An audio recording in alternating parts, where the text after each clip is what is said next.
So this video is a short video to show you how the unit circle gets its values.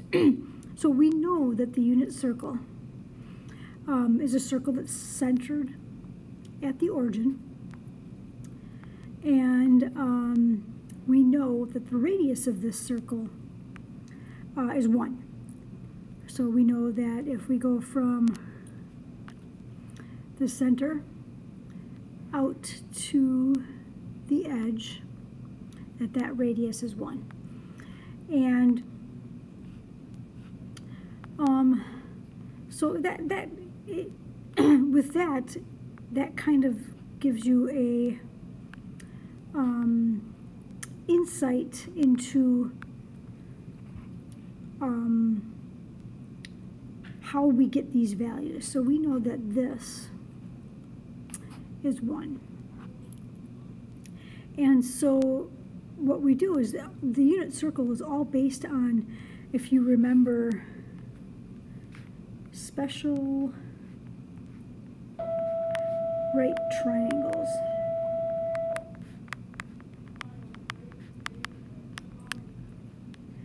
Okay, special right triangles. So that goes back to geometry. So if you take a look at this, this distance from the center to the edge of the circle is the hypotenuse of a right triangle, and the right triangle is formed by dropping a vertical down to the axis and a horizontal over. Now if you think about that, the vertical down and the horizontal over, that just basically means that this is x and this is y, and this is the coordinate x comma y. Okay, so let me take that whole thing and copy it and paste it down here. That's not what I wanted to do. Paste it down there. I'm going to move it down to the next page. Okay, so think about that special right triangle. Now, because the special right triangle I drew, and you can see it, but I've kind of drawn over it, because this is a 45-degree angle, that creates the special right triangle 45, 45, 90. And we can do Pythagorean's theorem on this, knowing that, I'm going to replace this here, knowing that this, we don't need to use y, we can use the other variable x there, because it's got the same length as the other leg. So now let's go ahead and do our Pythagorean theorem. So we've got x squared plus x squared equals 1 squared. That's 2x squared equals 1. That's x squared equals 1/2.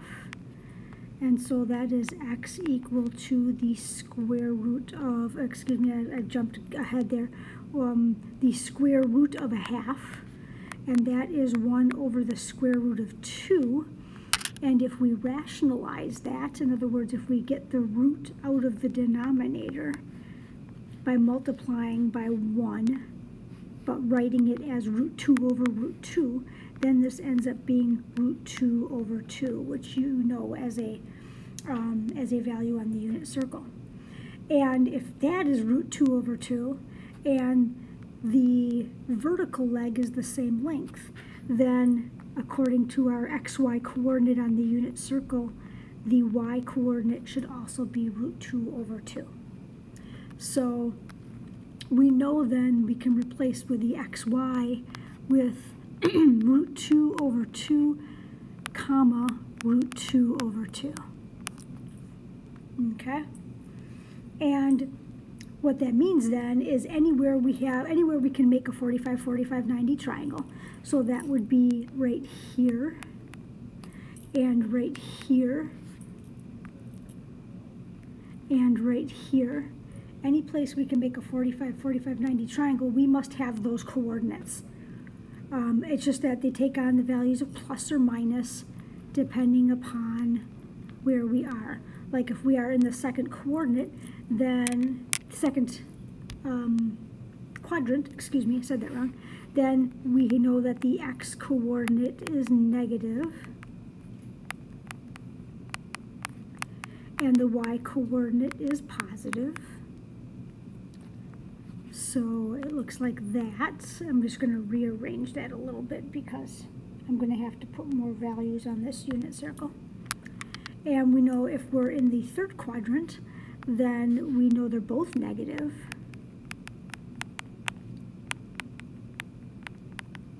And if we're in the fourth quadrant, then we know the x coordinate is positive.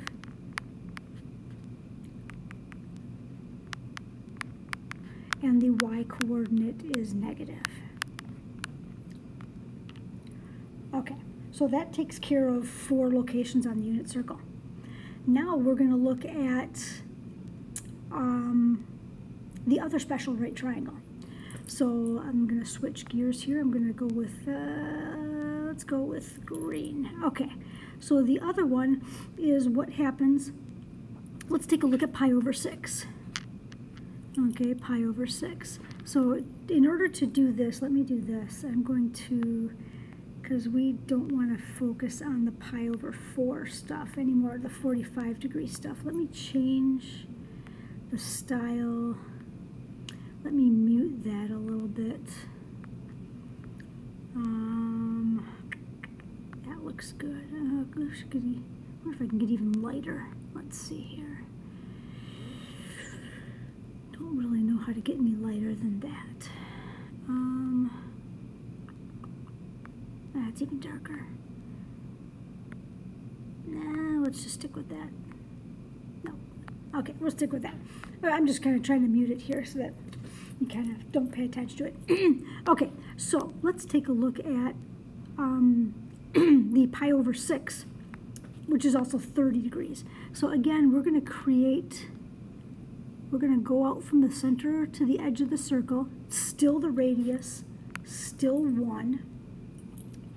And we're going to drop straight down, just like we did before. And that is our vertical leg of our triangle. And we're going to go straight out. And that's our horizontal leg of our triangle. And so if you notice, if I am going to grab that now and take that, copy that and take that down. Actually, before I copy it, I'll do the same thing here. Just like the 45, 45, 90 triangle, this is going to be the y, this is going to be the x, this is going to be x comma y. And so let's take that and take a look at how we can connect that back to geometry and special right triangles. So I'm going to copy that, and I'm going to take that and put that over here. Okay, so let me get rid of a few things here because I don't need all the red stuff.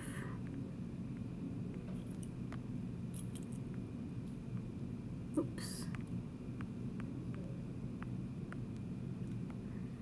Oops. There we go. Now I got just the green stuff. Okay, so now we have, I didn't pull it down from the unit circle, but we know that this is 30 degrees. Okay, and so that gets us our 30, 60, 90 triangle from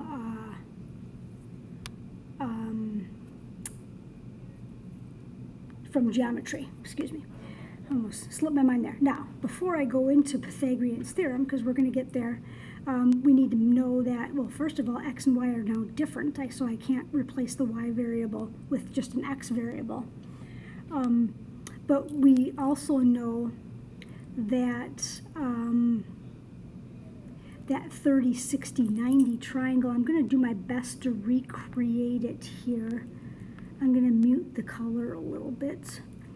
I'm going to recreate it down below. But that 30, 60, 90 triangle is really, excuse me, half of, there we go, half of an equilateral triangle. So this is really 60, 60, 60. I'm not sure I did a good job freehanding that, but, and so it is literally half of it. And so I know I didn't do a good job recreating that, but if that's the case, then if we have a distance of 1 here, we have a distance of 1 here, and we have a distance of 1 here, because it's equilateral triangle. So that means, that helps us on this side here, because we know this splits it in half, and that is corresponding up here to that, that y coordinate. So this y must equal 1/2, because it's half the side of an equilateral triangle of length 1. So what that means then is that we can do the Pythagorean theorem now, because we have 2 values. So the Pythagorean theorem is going to look like x squared plus half squared, those are the legs, equals 1 squared. And so we simplify this. Half squared is half times half, and half times half is a fourth. And then when we subtract a fourth from each side, we get x squared equals 3/4, right? Because 1 is 4/4. We're taking away a fourth. That, and then when we square root it, we get x is equal to the square root of 3/4, which the square root of 3 is a radical. It can't be simplified, but the square root of 4 is 2. And so we recognize that as root 3/2. And that's the x coordinate. So that means coming back up to the unit circle then, this location, the x coordinate is root 3/2, and the y coordinate is a half. And so all of those locations, which would be the pi/6's, which would be here in the second quadrant, I keep saying that wrong, here in the third quadrant, and here in the fourth quadrant, that's all locations where you can put an identical triangle. And so now we just have to follow our pattern for positives and negatives depending upon the quadrant. And so in the second quadrant, we know the x coordinate is negative. So this is negative root 3/2, comma, positive a half. In the third quadrant, they're both negative, so that's negative root 3/2, negative a half. And then over here in the fourth quadrant, we have y negative, so this is positive root 3/2 and negative 1/2. All right, and there we've really done all of the math we need, because I know we've got one location that we haven't talked about, but if you look at this location here, I'll draw it in blue, the pi/3 location, or the 60-degree location, we can drop this straight down, and we can come straight over again, and of course x is always horizontal and y is always vertical. But if we take a look at that one, we're not really going to do any math, we're just going to compare it to the green triangle. So let's copy that, and let's go down here on page 3, I guess, and we'll paste it right here. So looking at that blue triangle, and again, let me just get rid of the stuff that we've already talked about. Don't need those guys, don't need that. So if we look at that, and we know that from the unit circle, we just drew a triangle on the 60-degree or pi/3 line. If you notice, then that must mean we have a 30, 60, 90 triangle again. So this just ends up being, drawing my arrow back up here, that just ends up being that. It's just tall. I call this the tall triangle, and I call the other one the short triangle. which means then, in this case, x is the half and y is the root 3 over 2.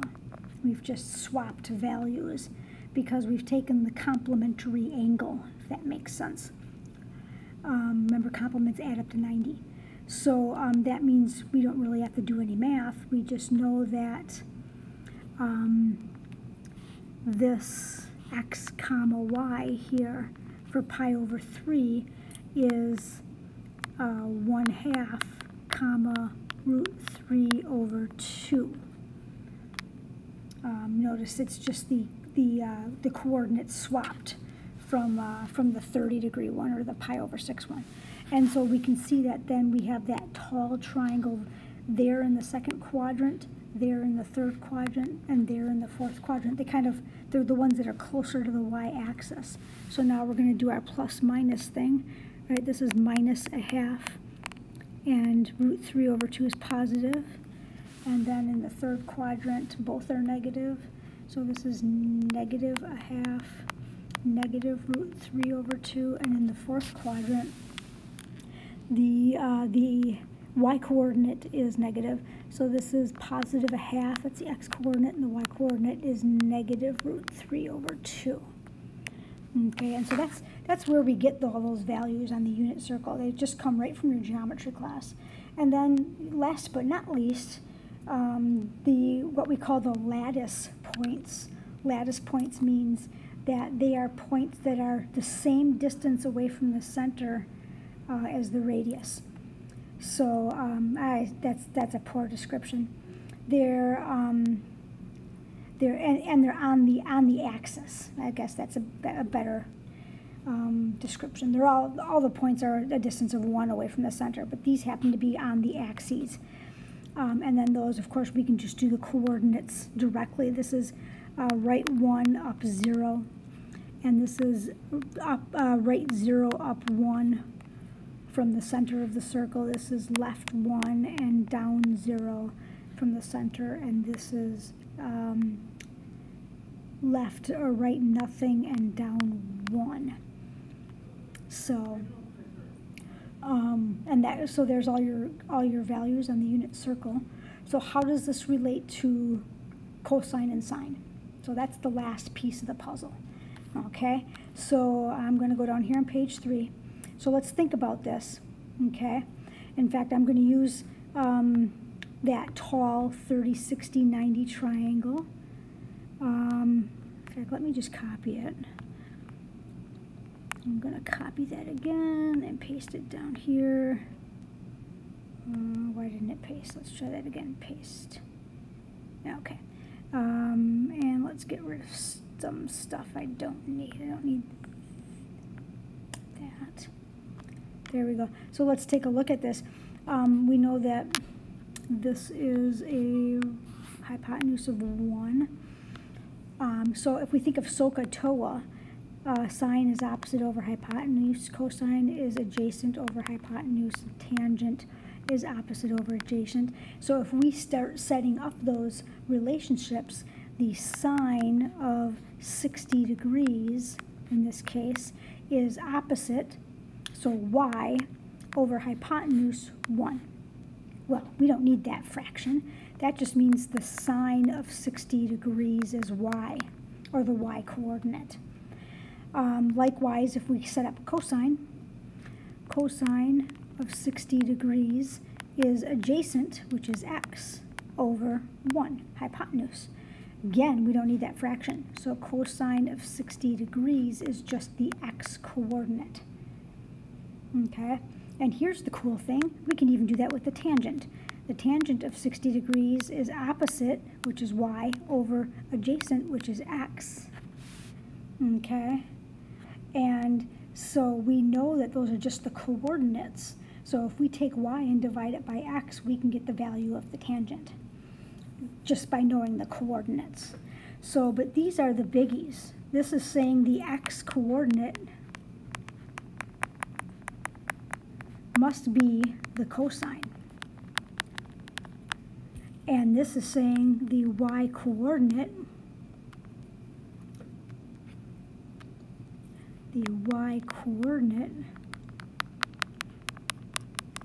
must be the sine function. Okay, so that's why when we go back up here to the unit circle, we say, with all of these ordered pairs here, we say that in general, the ordered pairs are written like this in general. They're written as cosine theta, comma, sine theta, where theta is the angle measure. So if we're talking about 45 degrees, the cosine of 45 degrees is root 2 over 2. It's the x coordinate. The sine is also root 2 over 2. It's the y coordinate. If we want to know the cosine of pi over 3, the cosine is the x coordinate a half, and the sine is the y coordinate root 3 over 2. I only memorize the first quadrant, and then I play the plus minus game like I was doing. I don't memorize all 4 quadrants. I just memorize that first quadrant. So there's a quick overview of what the trig functions are and where they come from.